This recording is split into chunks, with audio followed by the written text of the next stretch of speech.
Down to the new champs AP Bren, proving that they are the best team in the world and taking home the crown in the recently concluded M5 World Championship here in Manila. Joining us right now to go all out on this story are the champions themselves. We have AP Bren owner, CEO, Mr. AJ Ponce, team captain, Angelo Few Arcangel, finals MVP, David Flap TZ, and his TZ brother, like Splash Brother, Michael Kyle TZ, Saison and Rogin Ogwen Unigo, and Marco Pinakabata, Super Marco Requitiano. Tama? Tama? Tama? Congratulations. Welcome to the show. Maraming salamat. Yan. The M5. May mga fans ha. World champs are here. Una sa lahat, congratulations. Pakita natin mga gold medal. Okay. Wala ka? May. Siyempre, ikaw ang owner eh. Wala yung trophy, no? Mabigat, malaki. Okay, habang sinusuot mo yan, sir, syempre, we're very, very proud of you and I'm sure yung mga legions of fans na pumunta din doon at nanood, tuwan-tuwa para sa inyo. Pero pakikwento, doon sa run nyo sa M5 World Championships na ginanap dito sa Manila. Nakakatuwa. Kasi actually transition nangyari. First kasi acquire ko lang ng brand, kaya naging baby brand siya nung June. So nag-MPL champion kami, champion, and then kami ang nag-represent sa World Championship sa M5. And then pinakita naman ng mga bata na talagang kukunin kasi wala pang sa history ng M Series ang host country never na nagcha-champion. So ngayon, first time, yeah. So yung unang beses na yung nag-host country nag-champion. Yeah. Yes, tayo. So, yun yung history na. Saka wala pang two-pick. So, back-to-back. So, sila pa lang. AP Bren pa lang. Grabe, no? Grabe. Ang galing. Hindi ka binigo. Sabi mo, mahirap, di ba? Mahirap? Oo. Mahirap dahil... Pero masarap. Masaya. Lalo na pag may gold medal. Yes. Di ba? Few. Yes, congratulations. Pangalawang title mo na to, di ba? With Brendan yung una, di ba? With Brendan. Yes po.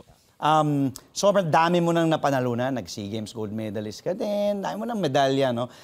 Pero yung kwento mo sa amin, sabi nga ni Sir AJ, iba yung feeling na nandito sa bansa ginanap yun. 'Di ba? Yung mga ibang, yung dati kasi, yung hindi dito yun eh. Opo. 'Di ba? So ano yung pinagkaiba or masasabi ba talaga advantage? Dahil, siyempre, mga Pinoy yun nandun nanonood eh. Yung pinakagusto ko lang po talaga nung dito ginanap is yung talaga yung crowd eh. Kasi feel mo na na talaga? Parang buong Pilipinas yung nakasuporta sa'yo eh. Di tulad kapag mga pag commercial tournaments eh, syempre may mga kanya-kanyang team na sinusuportahan. Pero pag parang Pilipinas na lahat nakasuporta sa'yo. Oo, kasi parang bansa na mismo yung binibit-bit mo eh, di ba? Flap, ba't ka natatawa?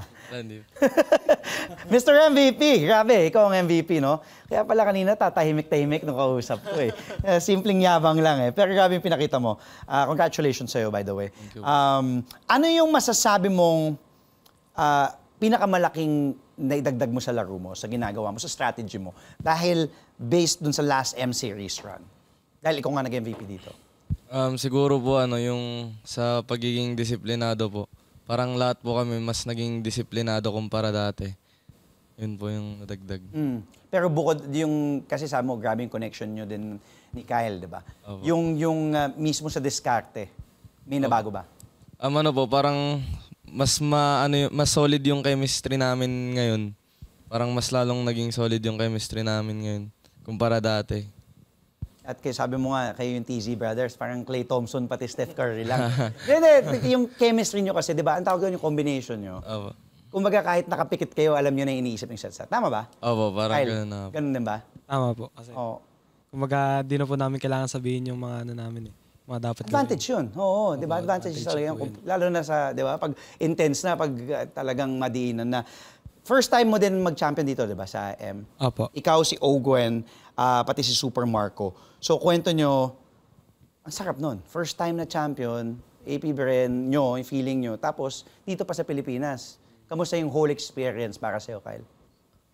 Sa akin sobrang saya kasi dito pa ginanap yung yung World Championship eh. So sobrang sarap sa pakiramdam kasi Pilipinas yung nire-representa mo, hindi lang apelyido mo kaya IGN mo eh. Kaya ayun.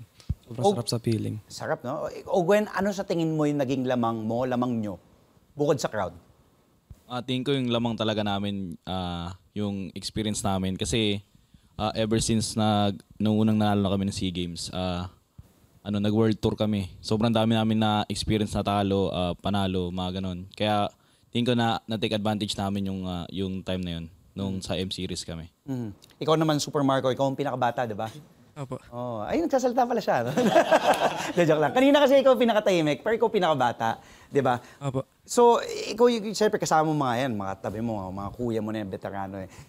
Ano sa tingin mo yung, kumbaga, naitulong nila sa'yo, yung mga sinasabi nila para at least, kasi I'm sure may kasamang ka ba yun? Dahil first salang mo sa M, tas daming tao nanood dito pa sa Pilipinas, tas yung pressure na manalo ka. Kasi isa kayo sa mga contender bukod dun sa Indonesia, di ba? Opo. Sa tingin ko po, di naman po kinabahan po eh. Kasi ang dami na din po namin experience sa tournament. Totoo, sa bagay. Pati anong mga nakuha mo sa kanila? Ano po, sobrang dami na po, lalo na po kay Kuya Pew. Lagi niya, Kay Pew. opo, lagi niya po, sinasabi sa'yo? lagi niya po kami sinasabihan sa mga mali namin. Ikaw, anong may particular ba na sinabi si Few na nagamit mo dito? Opo. Yung ano lang po, positioning ko. Yung positioning, okay. Pero pag sa game, ganyan din ba siya kaya makahiyain o hindi, madaldal din siya sa game? Yung sa role po kasi niya, hindi siya kailangan masyadong sasalita. So, Pero magaling, no? Ang galing din to si Super Marco eh. Di mo, ngumingiti lang, tumitingin. Pero ang galing, discarded, di ba? Champion. Few, pag-usapan natin si Coach Ducky. 3 na kayong players, 2-time M World Champions. Di lahat masasabi yun. Konti lang kayo makakapagsabi nun. Ikaw, si Flap TZ, si Carl TZ, ng Team Echo. Tama ba? Ng Team Echo. Pag-usapan natin yung, kumbaga, yung kagalingan, yung greatness ni Coach Ducky and saan mo siya ilalagay sa greatest coaches of all time? kung sa greatest coaches of all time sa MLBB, feeling ko, siya na yung number 1 dun. Kasi sobrang consistent niya sa pagpapaalala sa amin ng mga dapat ginagawa namin. Lalo na yung number 1 niya yung disiplina sa labas ng laro o sa loob man ng laro.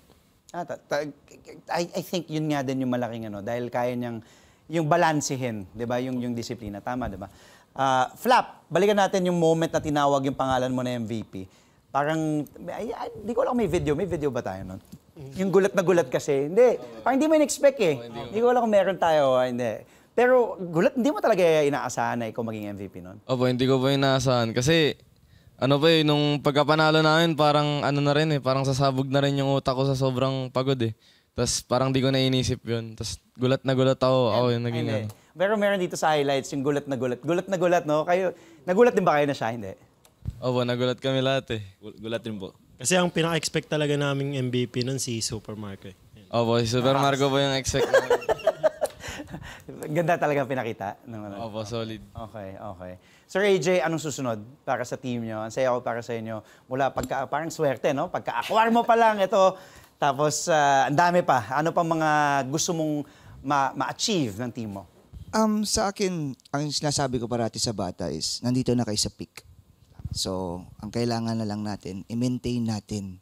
Kasi, nandito ka na, ang next step niyan, bababa ka na lang eh. So, sabi ko sa kanila, maintain nyo. At tulad ng sinasabi namin sa kanila, hindi nyo kalaban yung mga ibang teams. Ang kalaban ninyo, sarili ninyo. Kung wala kayong disiplina, hindi kayo magcha-champion, hindi kayo mananalo. So, hopefully next year, meron kaming Russia by February. In-invited po kami doon and then start na naman. Pagdating namin from February 23 to 26, Russia. And then I think March 3, start na naman po ng season 13 po ng MPLPH. Okay. May pinapatanong dito, inaalam ko pa yung username niya.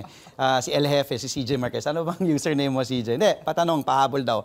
Ano daw kung may napili na daw kayong M5 skin? Ang pinaka-nilook up namin na M5 skin is yung Brody. Lahat, pare-pareho kayo? Opo. Pare-pareho po. Brody skin po. Si Super Marco? Hero ni Super Marco. Hero mo pala. Hero niya po yan. Kaya, hindi ka kasi nagsasalita eh. Hindi, pero thank you ha. Maraming salamat. Congratulations ulit. Palakpakan natin ang AP brand. Again, M5 World Champions. Again, AP brand team owner and CEO AJ Ponce, team captain si Few. Angelo Arcangel, Finals MVP, David Flap TZ Cannon, Kyle TZ Saison, Rogin Ogwen Unigo, and Marco, paborito ko, Super Marco Requitiano. Ayan. Thank you so much. And from esports, tungo tayo. Balik tayo sa hardcore. If you